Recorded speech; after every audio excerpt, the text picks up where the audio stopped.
What's up, gamers? It is Dom here, back once again. I'm looking sicker than a $3 bill here, under the weather, but that's the side stuff there today. As you can see here, we have the Arma 3 Creator DLC CSLA Iron Curtain coming out for Arma 3. I was just perusing the Facebooks as you do when you're old, and I came across some people posting this information here that I had not seen. So shout out there for the Arma 3 Facebook groups and whatnot. I came across on the Steam page. It is up. You guys can check it out for yourself. I don't believe they have a price for it yet. I would imagine if it's going to be anywhere like the Global Mobilization DLC, it'll probably be within that $20 range. I think I had like a weird $22 price tag for it there. But I want to talk a little about how we're going to get another Creator DLC, how it's a good and bad thing and whatnot. I think it's honestly has its own little curse to it because you don't automatically have it installed with, you know, the base game itself, so people can just go and use it and kind of test it out. I feel like that's where the Creator DLC for Global Mobilization got a lot of backlash there, aside from the price tag potentially and maybe even some content in the beginning. But by the end of it, I think it was a really darn good DLC, and that's someone who paid full price for it. Now, this DLC, the Iron Curtain, let's take a look at it and see what we got here for it. We have, of course, it's the Creator DLC, letting mod makers to go and get some money there. We have Welcome Behind the Iron Curtain. Take a look at what life behind the barbed wire could have been in an alternative universe in the 1980s in Czechoslovakia and its border from West Germany. Ride, fly, or run into battle against your enemy in an all-new lush and mountainous terrain. Conduct large-scale mechanized infantry operations, special forces, raids, and long-range reconnaissance patrols deep behind enemy lines. That sounds pretty dope, actually. Choose to be a member of the U.S. Armed Forces, America. Czechoslovakian People's Army, let's go Czechs. Shout out to my boy Jester.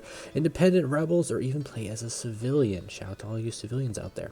It's all up to you. Key features: original 256 KM2 landlocked terrain Gabrita. It's a pretty dope name there. With deep forest, wind-swept mountains, and calm valleys. I wonder if we're going to get a winter version of it. I'm going to be honest. I think we kind of need a desert map for DLC and whatnot, because kind of got some deep forest and whatnot. We got the jungles, and I think this is more of like a Livonia map from the sounds of it. We have close representation of a once heavily guarded border between Czechoslovakia and West Germany. Of course, we're not going to get a desert here because area. Cold War era armed forces of the United States and Czechoslovakia. We already kind of got that with Global Mobilization, and they did a really good job at it. So I'm kind of curious what the twist is going to be here. New ground and air vehicles, new weapons, single and multiplayer scenarios. I would hope so. They had DLC for. They're not DLC. They had a campaign for the Creator DLC previously. And some even like scenarios that were pretty good. 256 KM2 Gabrita terrain map depicts the southwestern border. You guys can read all of that. If you get tired of fighting your enemies, you can just wander into the woods. Terrain features building characteristics of a 1980s Czechoslovakia and West Germany. Railway network. Is there trains? Can we get some trains in Arma? Various military outposts and radar installations. Got a ton of those already, honestly. Large bodies of water representing rivers, swamps, and a large dam.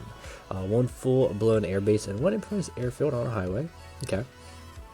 Some scenarios here. We're talking about some vehicles, M113s, OT-62 APCs, weapons. We got M1911 pistol, the classic FAL, a classic.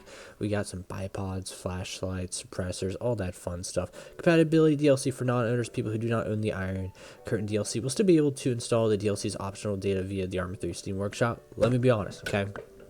Sick as I am right now, this is where it goes wrong, okay? I think it's going to go under the radar and people aren't going to get to appreciate how good the DLC is. If it is good, I'm making assumptions right there, but I think, you know, if I jump in and I say, hey guys, we're going to be playing with some of the stuff from the Contact DLC or Apex DLC, you know, they get that little watermark on the screen, you know, and they can still use it there, and it gives them more ways to try out things and whatnot. Yeah, you could do that with the optional stuff in the Steam Workshop, but I think it just works better tying it into the game. I guess it kind of sounds like a jerk move almost to like make people download more stuff that they don't have their hands on, but it also makes them see like, oh, especially for Global Mobilization, I think like as good as that stuff was, I think more people would be inclined to buy the DLC if they saw you running around with it, compared to if I'm running around with like the scopes from Marksman or like the tanks. I don't really think that one was like really pulling as much compared to like whenever I saw people running around with like the Apex DLC and whatnot, making it more you want to try out that stuff. And I think Contact even like changed people's minds as they saw all the cool new weapons and outfits, and I use all of the stuff for Zeus personally. So this DLC though, it's very similar in nature from what it sounds like to Gold Mobilization, so I don't know how much is going to stick out there. I honestly hope for the best for them, not only on the mod maker perspective, but just to see like what all they're going to do to put their own little twist on it. Stuff's looking pretty interesting here. Like I said, I hope that train works. That'd be pretty cool. But just from this image alone, I don't know. So hopefully the train's optimized also. Don't know exactly when it's coming out. It just says 2020. If I was taking a bet, probably within the next month. Other than that, gamers, really, you know, I guess we'll just have to wait and see how well it is and what it's gonna look like, you know, when it drops. But I will say, Beam Interactive, it's not gonna happen. But I would say the one thing with these creator DLCs is you gotta definitely get them where people can see it more and appreciate it. I think that's where Gold Mobilization, as great as it is, and especially with the update, I think that update that came out with it, that added a lot more content, I think it's still very underappreciated. You know, it really got trashed, and people really hated it at first when it came out.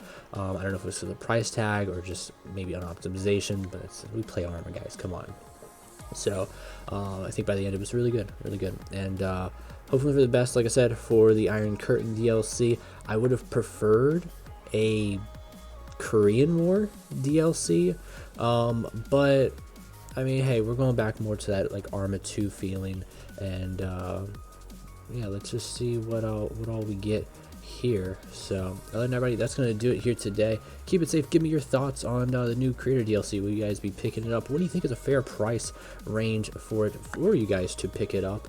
And yeah, I'll probably be doing some content on it when it drops and see what all it's about. I actually haven't done any Gold Mobilization stuff, but I'll be hopefully looking to do that in a few. It's really hard because like no one else owns the DLC, and jumping in it single player is pretty hard for me. I'm not much of a single player Arma guy, like playing it with my groups of buddies. Other than that, we'll see y'all next time. Peace out.